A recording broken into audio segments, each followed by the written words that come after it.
Well, great. We're so glad that you guys are here. I know we're a few minutes late getting started, but we're just transitioning from the class that was just in here to this one, a little different setup. So thanks for your patience. Is everybody, did you get a chart or get charts passed out? Is anybody looking at the chart going, what are they going to do with this? Is it a math problem? Or is it a raffle? Or what is this? Who knows what it is? Nashville numbering system, exactly. And we left it in numbers so that if we wanted to change keys on the fly, we could show you how easy it is to change keys with the Nashville numbering system. I think we're going to play this, and all of us up here, I think we've all played this song in our lives, but Jason, less than 10 minutes ago, charted this out off of the CD and handed it to me, and I handed it to a young lady to have it printed. So we're all going to read it together for the first time today. And this afternoon, we're really going to talk mainly about how a rhythm section works together, how a rhythm section can communicate and make life a lot easier for the sound guys and make it more of an enjoyable experience for the congregation, because our desire is to play in one accord and to be sensitive to each other's playing. And so hopefully you'll see that and that you'll experience that. I know this room is a very live room, so it's not probably the most ideal situation for what we're going to do, but it should work, okay? Everybody will go with us.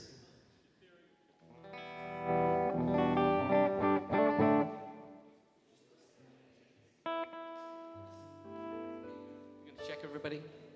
Who do you need, Matt? Okay, I'm good. Hello, 1, 2.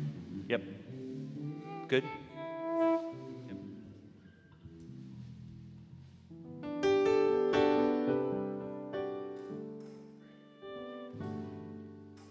Hello, hello. Can you hear me? That's nice. I like that. You have a beautiful speaking voice, Craig. Thank you. And you did give John a mic, right? That was, yeah. No, it's good. It's all. I gave him a 20. Would you like to hear just a smidgen of a song just to see where we are? Their best seen, not heard. You guys,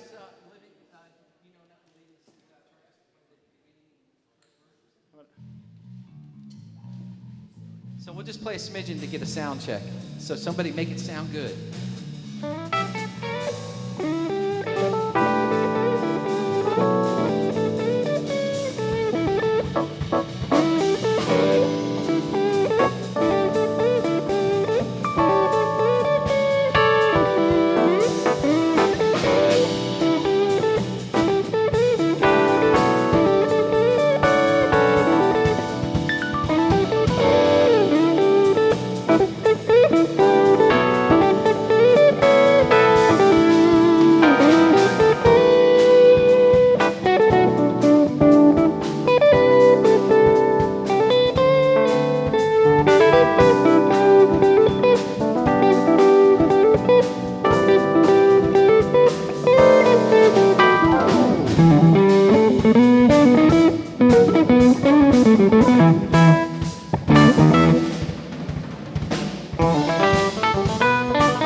Okay, good night.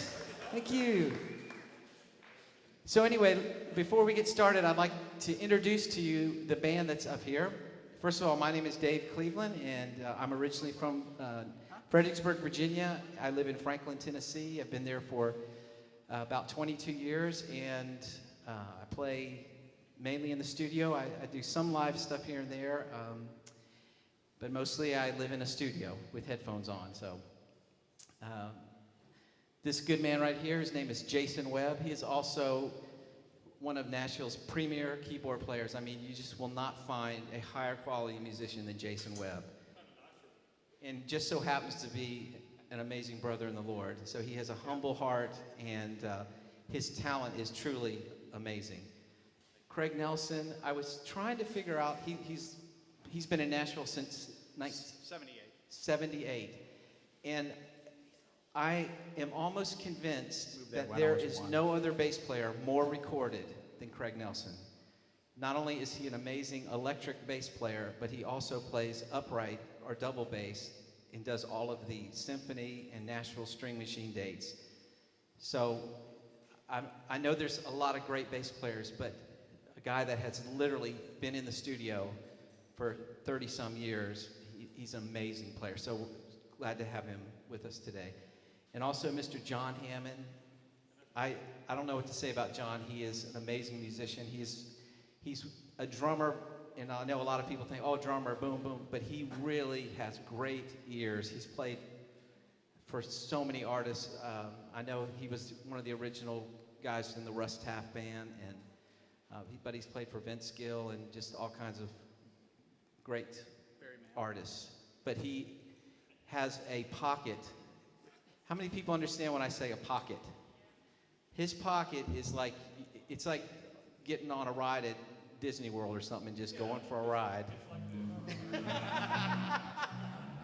No, it's unbelievable. If you ever get to sit and play with a man like this, you will be spoiled for life. So anyway, welcome, and here we go. Let's look at this chart, and we're going to look at it for the first time. I'm going to ask this young man if he would hand me that music stand so I can actually read the music. Now, one thing I'm going to ask you to do, and if you've been in some of my other classes earlier, you know that I'm not shy about asking you to sing. Okay? So we're going to play this song, but we're going to read it down for the first time. And what I want you to do while you're singing along with us, if you know the words, I don't have the words up on a screen, but this song I'm sure you guys know. Here's what I want you to listen for, and we're going to talk for a second before we start. How are they playing dynamically? What are they doing that makes this music come alive? How busy are they playing? And do they listen to each other? So I want you to listen and I want you to participate, but I also want you to pay attention to the way we treat the song, okay?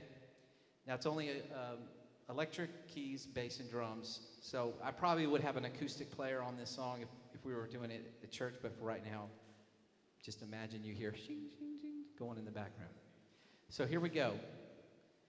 Who wants to say something about this song before we start? Let's talk about it. I want to confess one thing. I listened to it just a second ago. So things that I know to play are not on the page, but just because I heard it. Okay. Rather than just starting cold, blind. So John's basically saying he cheated. That's basically what he's saying. Yeah. I might ask what key. Yes. That's a great question. Jason, you call the key. Okay. B. Key of B? Yeah. Key of B. No, that's going to be a bad key to sing in. Let's do, for the, G. Key of G.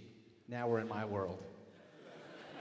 I was trying to make it hard on you, but yeah. I can play in B. I know. Okay, so Jason, I know there's like a hook guitar line that goes on this, but I'm not going to do that right now. I'm going to let you take like any kind of melodic thing at the top, and I'll just kind of be more eighth note underneath, and then maybe get more active as the song goes on.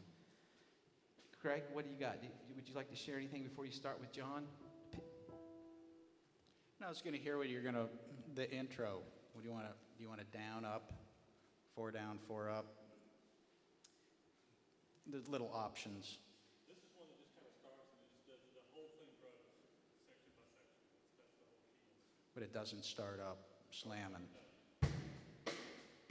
Okay, yeah, let's do that. Okay. Nice place to start. Yeah, and since I wrote the chart, one thing we always do when we are first looking at a chart is look for the form, what comes what follows what, etc. And then look for any sort of special things that might be different. Like on this chart, we've got the section called build is just no vocal, and that's band, and that's just the the persistent eighth note build. And then the band thing, you've got the rest on the downbeat there, those figures. That'll be the other thing to take note of. It happens again in the outro, so.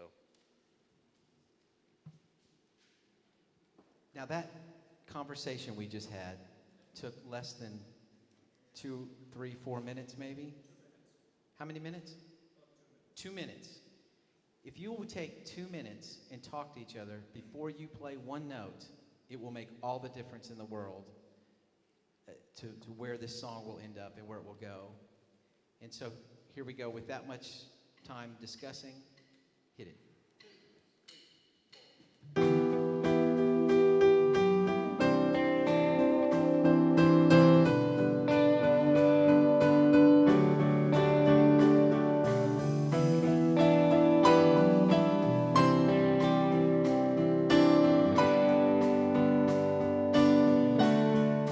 You know it, sing it.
follow along? Everybody except John. Did everybody feel that John went to the section too early? He just did that to test you to see if you were listening. So that's our first run through. Now there are things that I would probably refine as far as part-wise goes, but I like the overall feel of it. I like Jason having a little more of the interest melodically than the guitar, because the guitar I think usually does something.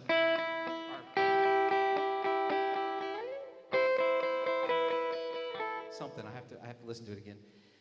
But it's a little refreshing to let Jason do it and not me.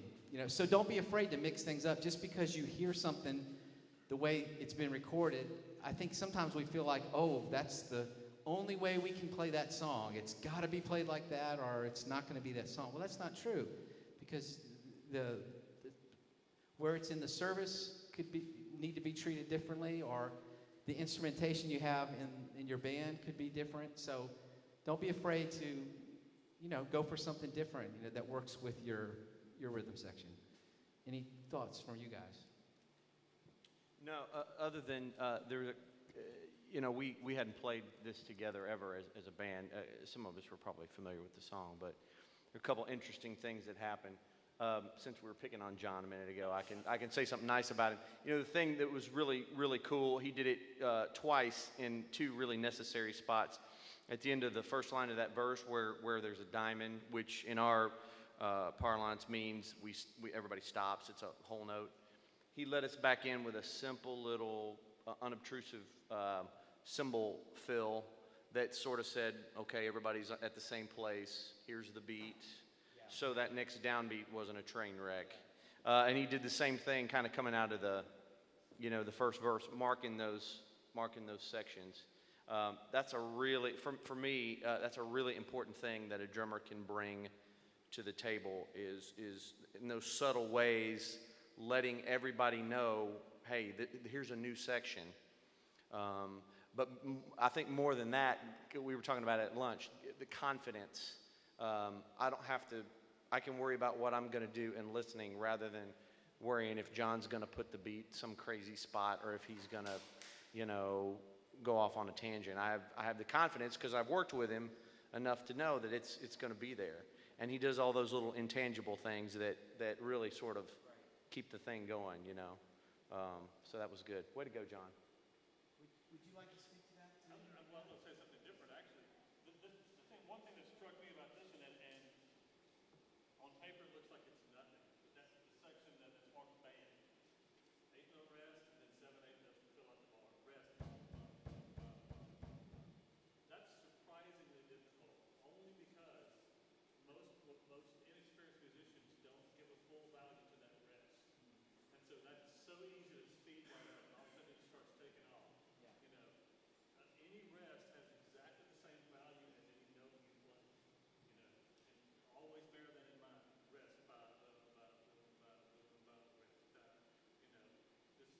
That's one thing that I always see with younger players. That it's like it's a rest that just kind of means stop for a little bit. But it has specific mathematical values that matter. That it influences the pocket and the feel of the song as much as any note. Greg, what about you? Do you have Yeah, I anything to was add? thinking, it's, just the way we talk, we'd probably go, was it a little slow, the song? It's a theme. There's a theme here. But these songs are, well, one of the things you got to get right is when you're going to play loud and when you're going to play soft, basically, or else it sounds pretty strange if you're playing hard when the guy drops down. So you got to make sure you have those things right. And I want to echo a little bit what Jason said, which I brought up in the bass clinic, is decide on what you're going to do and commit to it. It'll sound a lot better. Like when he said it was a little lighter, I just literally just commit to,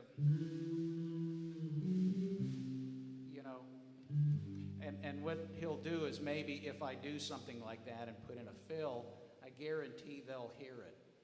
And what I can't, and they'll stay out of the way of it, or they may play a lick and I'll stay out of it the same way. or I might do something different, and so we're always listening to each other, and might even drop out or something like that. Yes. So remember I walked across the stage and I put my hands up, and once again, John thought I meant to stop. I was just going, look, you don't have to play the whole time.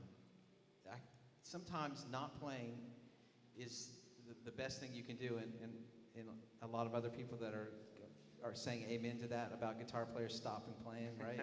And just stop for a little bit.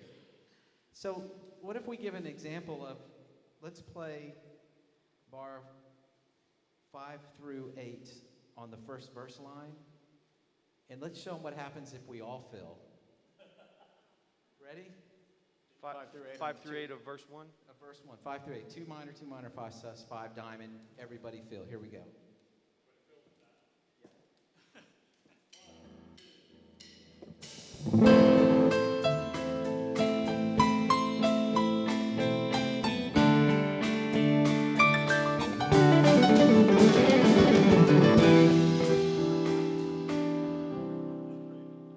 Please don't do that.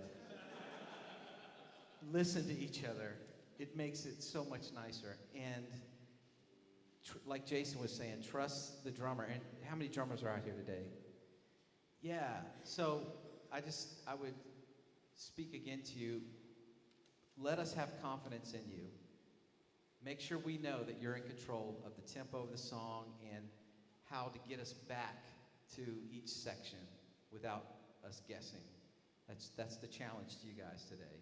So. Which is a lot more than playing a great fill or that sweet hi-hat riff that you've been working on. You know what I mean? I mean, all that's awesome, but it's I think more important for the three of us that we really know where the beat is and where the next section begins, because if he blows it, he's not the only one that's going to look silly. It's all of us, If he blows it, we're most assuredly going to blow it.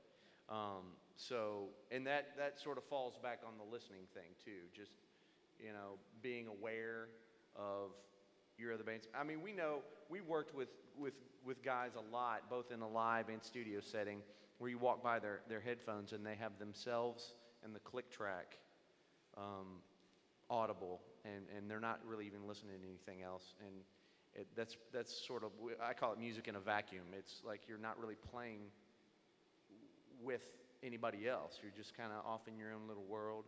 And I think the collectiveness of what we're doing is impacts the worship level, impacts the worship element. And if I'm over here, ripping a jazz solo while they're trying to, play an eighth note based rock song, I'm not only am I not engaged, but I'm sort of hindering what they're doing too. So that's the listening thing is not to be underestimated at whatever level, But it'd probably be a delightful jazz solo. Thank you. Well, one thing about Jason when I started playing and I started doing a little fill is if you're in those situations, which I've been 1,000 times, when you're playing with a piano player that has to have both hands going and they're always playing low parts. I'll only really mention it because you really can't get someone who's just set in their ways to play really different. You really can't. But what I will ask some players is when they start playing bass parts, bass lines in their left hands, and it's not written.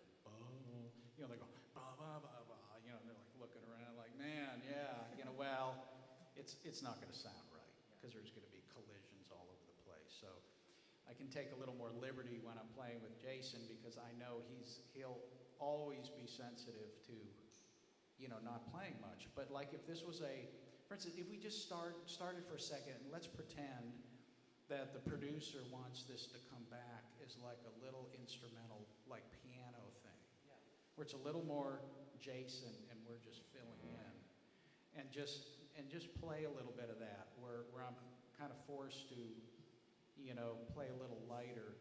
You into that, Jason? Just doing that for a second? Sure. Where you want to start? Like just start right at the top. Okay. It's a little more. He's saying, I just want it light under a narration or something. I don't want the big thing going on. We won't play the whole tune. Just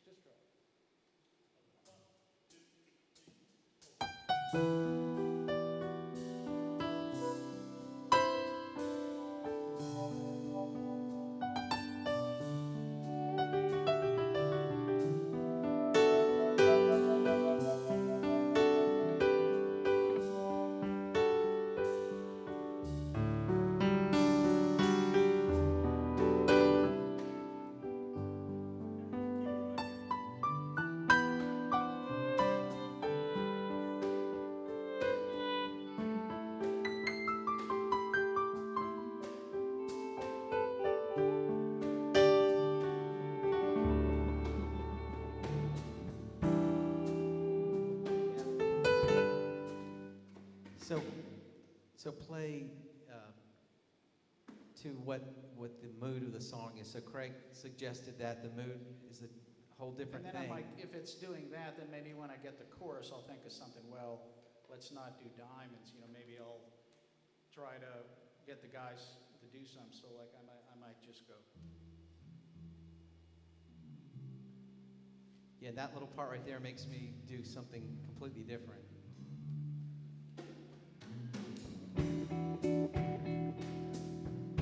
It's still piano.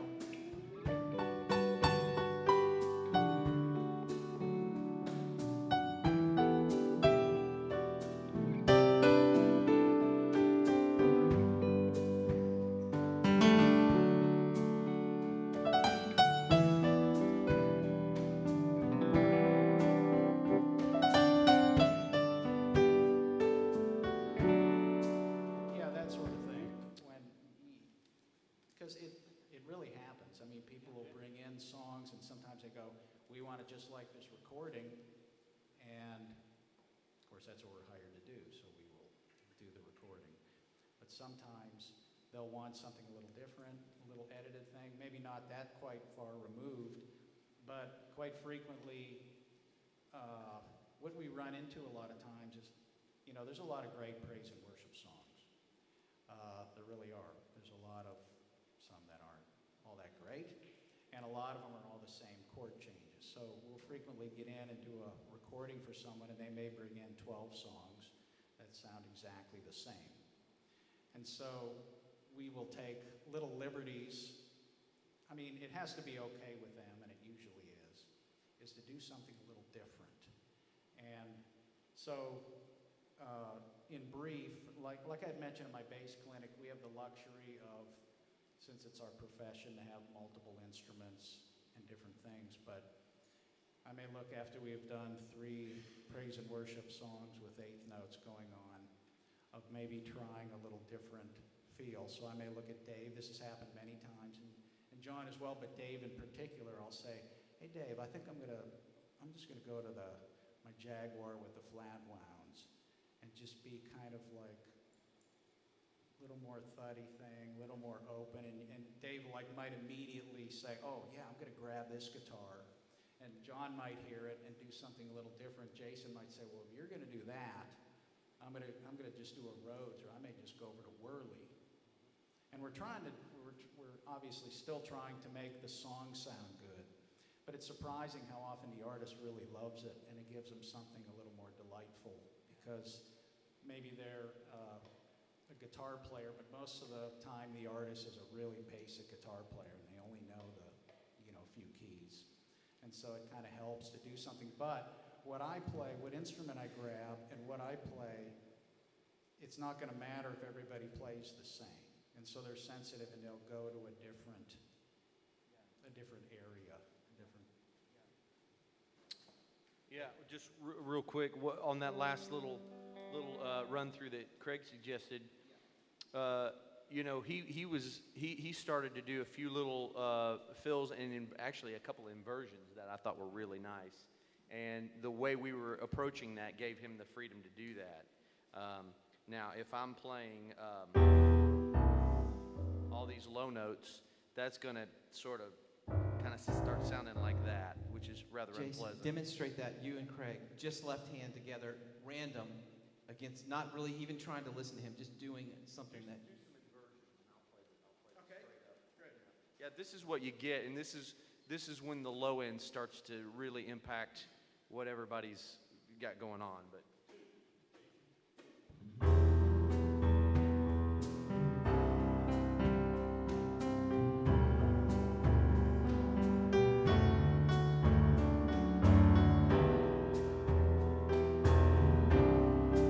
Keep going, keep going. Watch how all that becomes a lot more clear.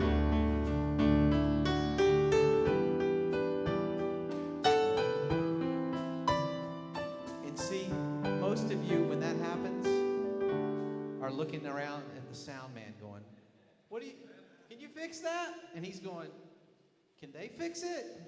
Because I'm yanking stuff down here, nothing's changing, you know? So a lot of times we hinder the sound guys by those choices. And you heard, that's one of my least favorite sounds, that whole on the low end. It's just like, you felt it, right? It was like, okay. Yeah. Yes. The clarity goes away, the harmony gets funny, things start sounding out of tune. No, we weren't playing wrong notes. But it was just the conflict. Yeah, nobody was purposely playing a wrong note. And it sort of is associated with another point, that being carving out your spot in a particular song. My spot in this particular song doesn't really exist down here unless, you know, for effect at a big, I'm going to turn down a little bit. For effect at a big moment, I go. But I'm certainly not like I might if it were just me.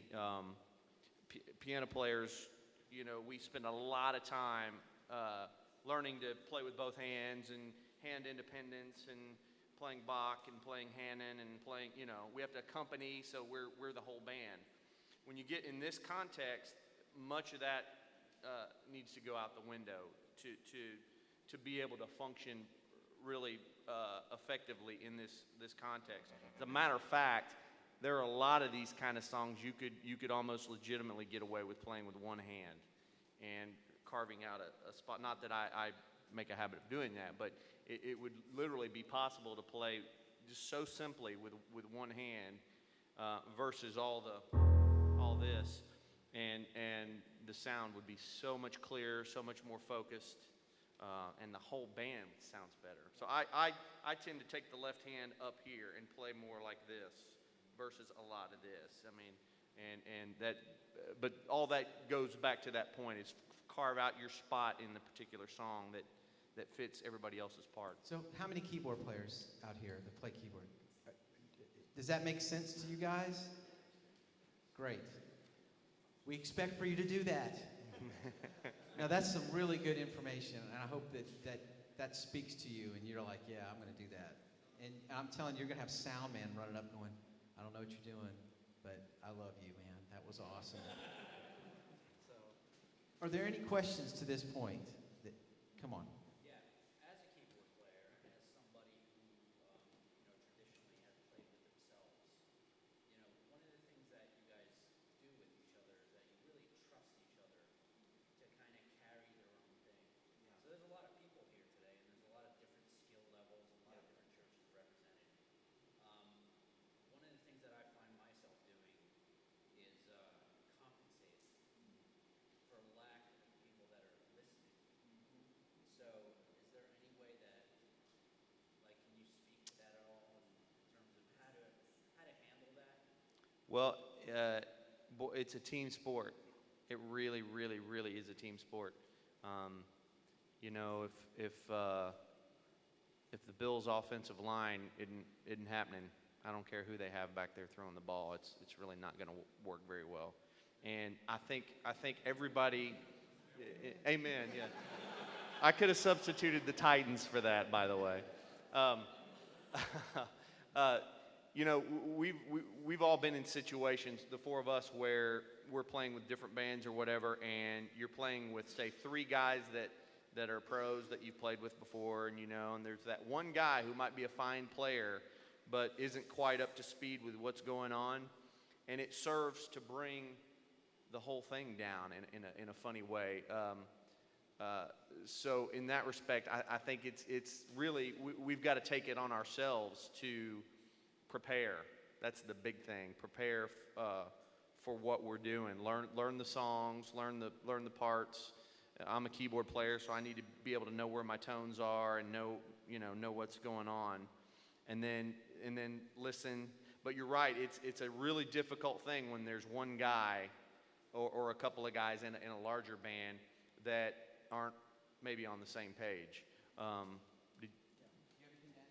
Yeah, I might actually in some ways play, because playing in church, I'm frequently with non-professionals. And usually non-professionals, they don't have a very good pocket or time. So sometimes I'll tend to play a little more just because the tempo wants to run away, so I'm kind of holding it back. Where with these guys, I can trust the freedom. Like for instance, as I mentioned the bass players before, you can change stuff. So instead of having the root move the whole time, like for instance, I'm putting the 6 and I'm just holding it under the 4, it becomes a 3. It's like a common tone, and then I can do a 5. But with these guys, I can trust that. I can trust that I can just go, and I know the tempo is just going to stay there really nicely. And I can go, but if I'm playing with, at my church, you know, I might literally In other words, giving more time, more yeah. time-related information. And they'll follow it. They know I'm kind of the de facto leader, and so they'll hold back. But I guarantee if I didn't do that, they'd run away. So I feel like my job is to try to anchor the piece a little bit. And that's sort of what John did too. I mean, what I was mentioning earlier with the little cues, you know. I want to add one thing, because everything that these guys said obviously is absolutely right on. But from the drummer's chair, I mean, everybody on the stage has to play time. Everybody on the stage has to be counted. You know what I mean? Yeah, I do little things to bring people back into the now, but that's just so that it's like right on. But, you know, don't just sit there and go, well, you know, it's like everybody's got to be on the street or in your head. I mean, it's like Engaged. I told a story with John this morning. Way back in the day, Glenn Miller used to rehearse his band, the Winds and the Rats, with no rhythm section, because everybody on that stage has to be playing time, you know. And these guys will be playing the horn line, they just count, you know. And he did that on purpose, just to make sure everybody there is counting, you know. And so yeah, it's great to have a guy, and I will always do things, and you know, to lead things in. And Greg is great at it. We play with a certain producer, piano player that does these rubato stuff, which means you know, no time, you know, just kind of go free. He's wonderful at leading into these things. It's just so instinctive the way he does it. But that kind of stuff is necessary.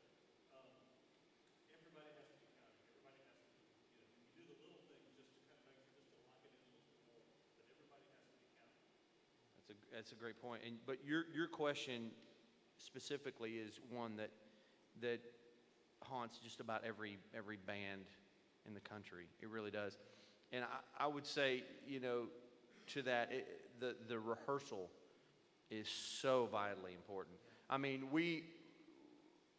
I would say our first run through of this was probably less than what we would have liked. You know, we definitely benefited from that, because now if we were to play it again, there's lots of things we would change and lots of ways we would make that better.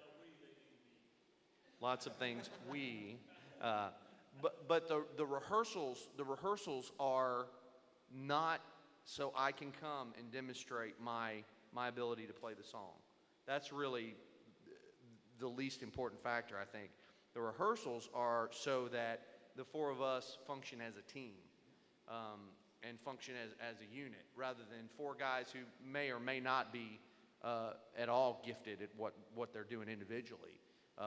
You know, I may be a very average keyboard player, but if I'm well rehearsed and I'm listening and I'm finding my spot, you know, by virtue of the fact that the 4 of us are creating one thing rather than 4 individual parts, we're creating one thing. The whole thing is going to be elevated, and what I'm doing is going to be elevated.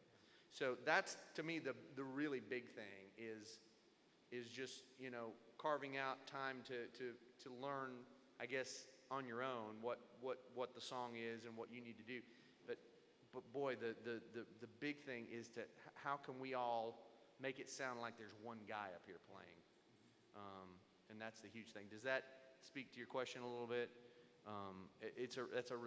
That's a tough one, you know, because there's personalities are different and levels of ability are different. Yeah, and I know you have a question.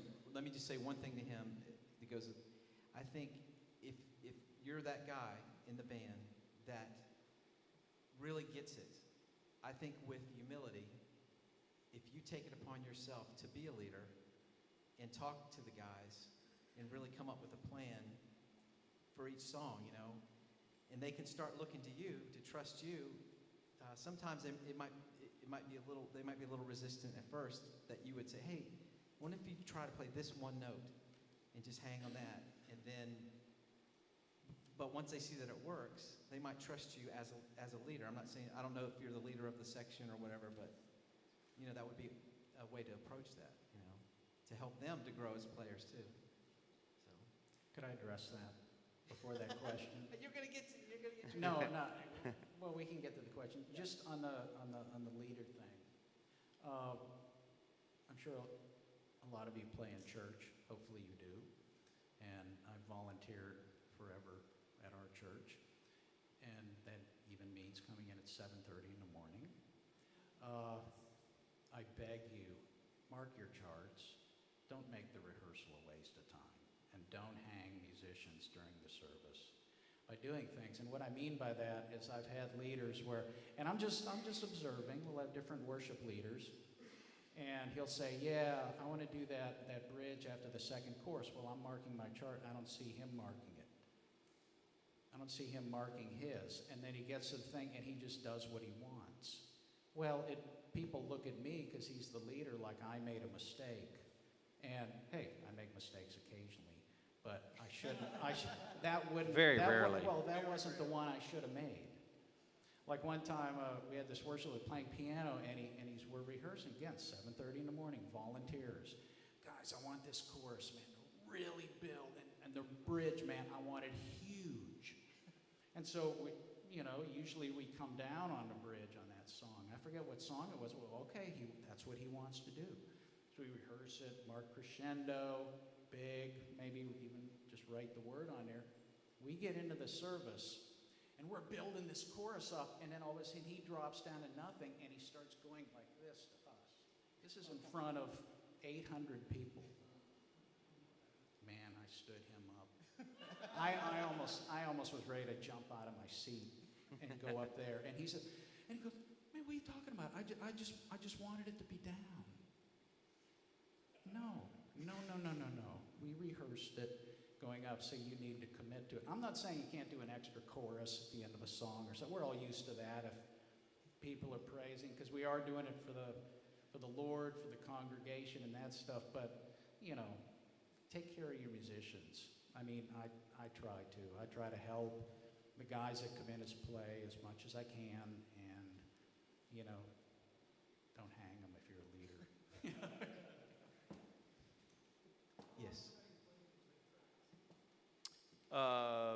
The question was, how often do we play the click tracks? In the studio, almost exclusively. Live, it kind of varies. Yeah, when we. I'd say live 50-50, or it really depends on the situation.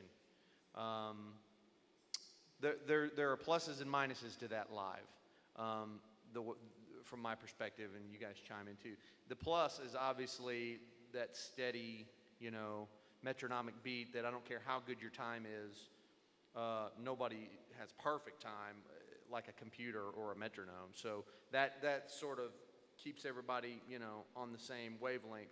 The downsides I see are a couple. If anything happens or goes wrong, boy, all of a sudden the click becomes really irrelevant, because if you start thinking of the click as the be-all, end-all, well, you're forgetting about the congregation that's out here that doesn't really know anything about your click and is just hearing this chaos. So you got to be careful there. And then the other thing is you fall back sometimes in a not good way on the click instead of each other. And I even think pros can be guilty of that. I'm sure I've been guilty of that in the past, where the click becomes the thing you're playing with rather than the drummer and the bass player and the guitar player. So that's a slippery slope. I'm a huge advocate of practicing, and I'm a huge advocate of practicing with the click. I think that's crucial. I don't care if you're 5 or 95 and you're working on something. I think that's just absolutely crucial to do that. Live, you just sort of have to, find that happy ground between using it as a reference versus turning yourself up in the click and just blazing. Because I've been in a lot of situations live, and I know you have too. You and I have, I think, been on these situations where you're playing something live and something happens. There's a bar that goes by, something. I'm not sure what, but the click all of a sudden has to go away in favor of the music.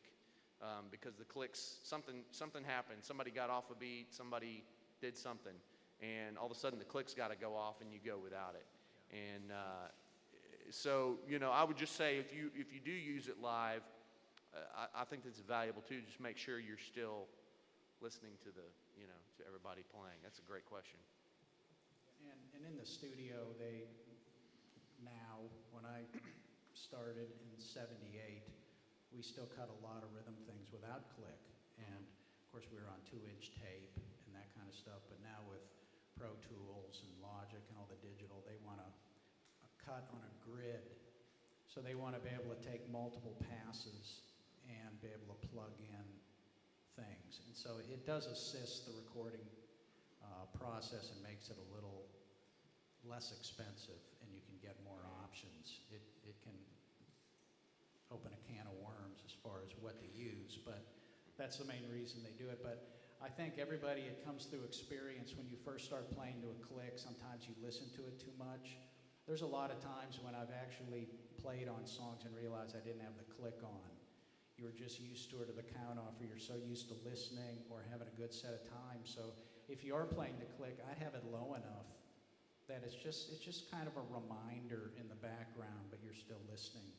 And one thing Jason said about click was interesting, because if people like say you're playing a ballad, something, nice, we've all heard it, is you might get done with a take and then you go into the control room and they listen without the click, and it can sound pretty empty.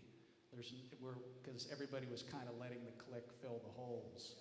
And so you learn with experience, you really do. You learn the click's there, but you don't really use it. It's just, you kind of, in a way, don't hear it. But it's there to keep you going, so you play, a part that's appropriate. So when they take the click away, it actually sounds, really great. Yeah, good point. Well, we're getting close to the end of our time. Is there any other questions?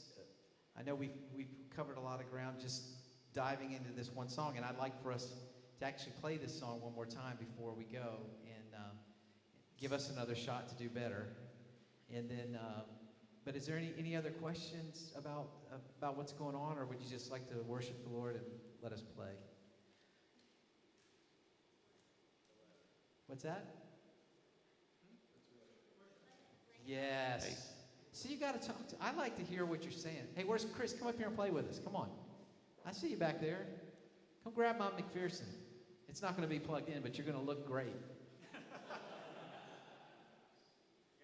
Yeah. Come on. What are you waiting on? So, how was that key for everybody? Did you guys like G? Could you sing in G? That felt good? Should we do it in another key just to give You want to do it in A? the number system a try out? Key of A? And that's part of the beauty of the. I feel good. That's part of the beauty of the number system too. You don't have to change your chart at all to. Yeah, if you know the numbers, Yeah, you can just kind of go, what key do you want it? Okay, that's The a same- 6 minor is a 6 minor. Same chart applies. Yeah. Okay, key of A. Let's stand up. Come on. Key of A. Let's play it big. Where? In B? Top. No. Lightly. Here we go. We'll play it the same way we did before, but better. Sorry. See how I didn't talk to anybody? Just threw it out there. I'm that guy Craig's talking about.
Lord, thank you so much for music. Thank you for loving us. Thank you for giving us a new life.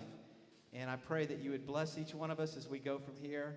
God, help to put in our hearts the things that we've learned and help us to use them to glorify your name. And we love you and we praise you in Jesus' name. Amen. Thank you, guys. Have a good rest of the day.